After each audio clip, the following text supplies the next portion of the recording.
क्या है दुनिया? अपने स्वार्थ की सिद्धि के लिए झाड़ू भी लगाने को तैयार हो। क्या है ये जिंदगी? कैसा है संसार? अपने स्वार्थ के लिए तुम कितने स्तर पर गिर सकते हो?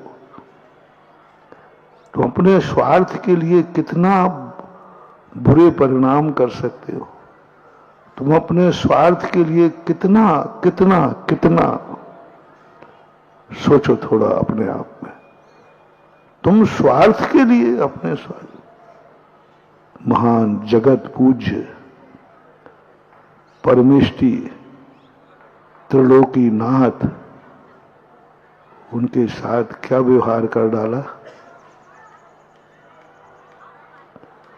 तुम ये मत समझना कि पहले लोग बुद्धू थे, तुम भी कम नहीं हो। यदि तुम्हें भी ऐसा हो जाए तो तुम, ये संसार कल भी वैसे ही था, आज भी वैसे ही है और कल भी।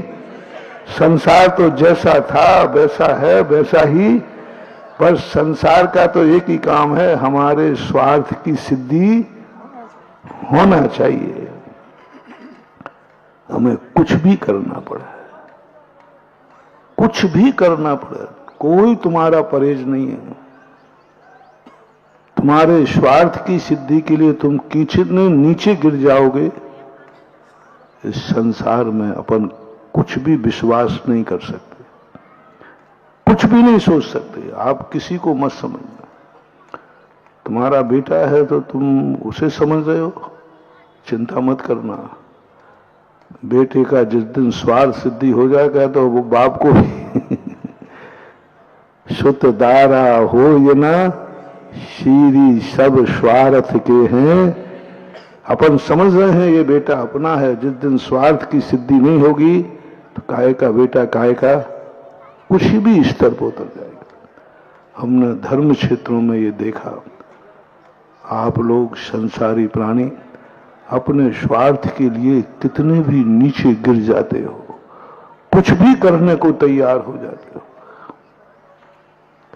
ये तो तुम्हारी आदत बता दी, अब हमारे भगवान की बता दो। तुम्हारी इस गंदी आदत के बाद भी,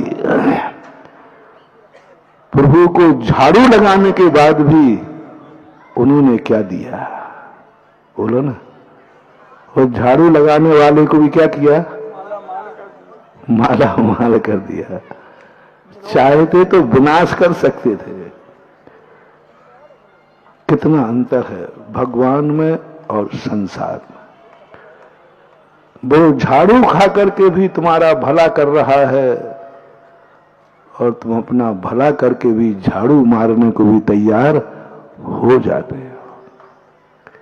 यही तो इनका आनंद है, यही तो इनका आनंद है। झाड़ू खाने में आनंद,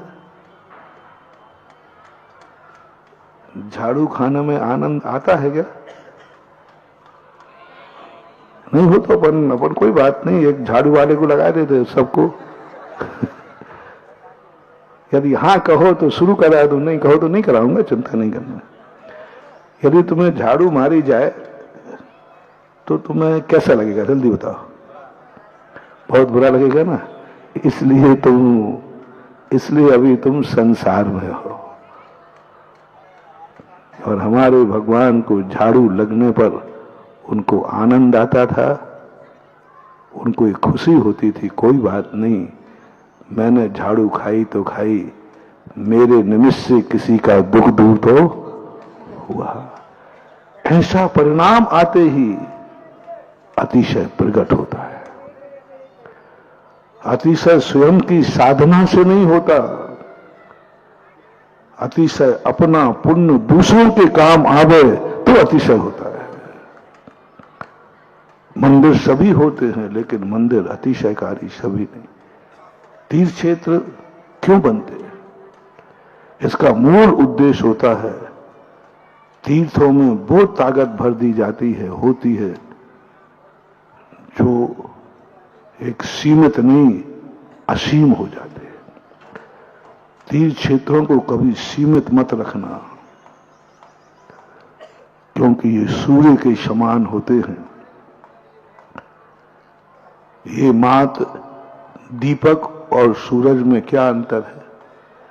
दीपक उतना ही प्रकाश देता है जितना तुमने जलाया है। जिसने जलाया है, जिस कमरे में जला है, दीपक कितना प्रकाश देगा? जिस कमरे में जला है उसी में प्रकाश देगा। लेकिन सूरज उगता कहां है? पूरब में, और प्रकाश सारी जगह। और दीपक कमरे में जल उत्पन्न होता है और प्रकाश भी कमरे में देता है। क्योंकि क्यों ये दीपक का दोष है या दीवालों का दोष है? दीपक का दोष है या दीवालों का दोष है? क्योंकि ये दीवालों का दोष है। हम जब दीवालों से किसी दीपक को बांध लेते हैं तो वो सीमित हो जाए। कुछ तो ज्यादा कर ही सकता था, लेकिन सूर्य ने कहा यदि मैं जमीन पर रहूंगा तो ये लोग दीवालों से घेर के हमारे प्रकाश को भी छोटा कर देंगे।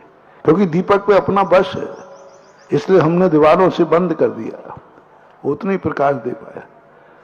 लेकिन सूर्य ने अपनी ऐसी ऊंचाई बढ़ाई कि कोई दीवार खींचना भी चाहे तो नहीं खींच सकता।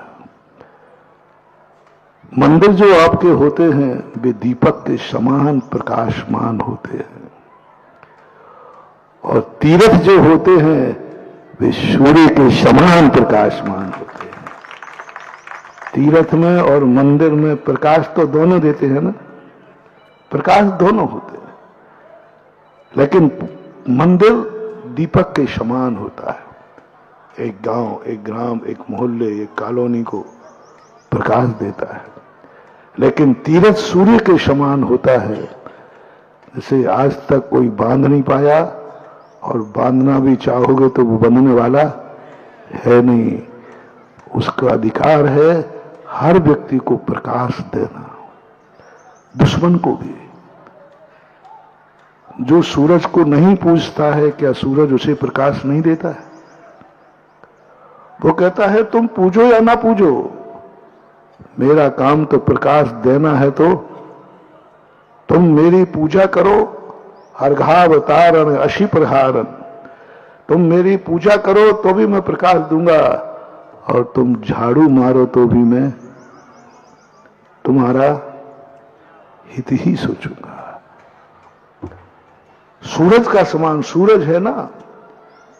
सूरज मात्र उसे ही प्रकाश नहीं देता जो उसे पूजता है, जो जल चढ़ाता है, जो नारायण मानता है। नहीं, उनको भी प्रकाश देता है जो सूरज को पीठ दिखाते हैं, जो सूरज को नहीं मानते हैं।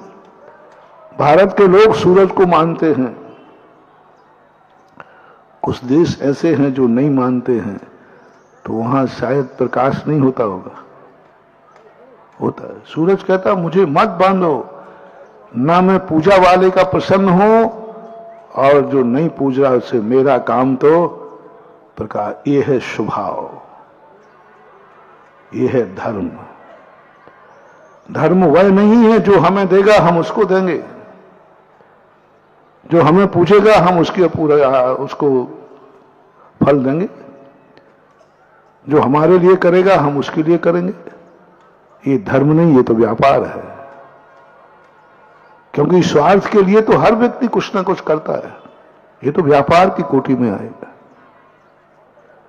लेकिन जब तुम्हारे मन में ये भाव आ जाए, कोई मुझे देवे या ना देवे, कोई मुझे लाभ देवे या हानि देवे, लेकिन मैं सदा उसको सुखी ही देखना चाहूंगा, तो धर्म आ गया। जय दोस्तों, अगर आपको मेरी वीडियो अच्छी लगती है तो प्लीज़ मेरे चैनल को लाइक, शेयर, सब्सक्राइब करिए और इसी तरह से अपना प्यार देते रहिए। धन्यवाद।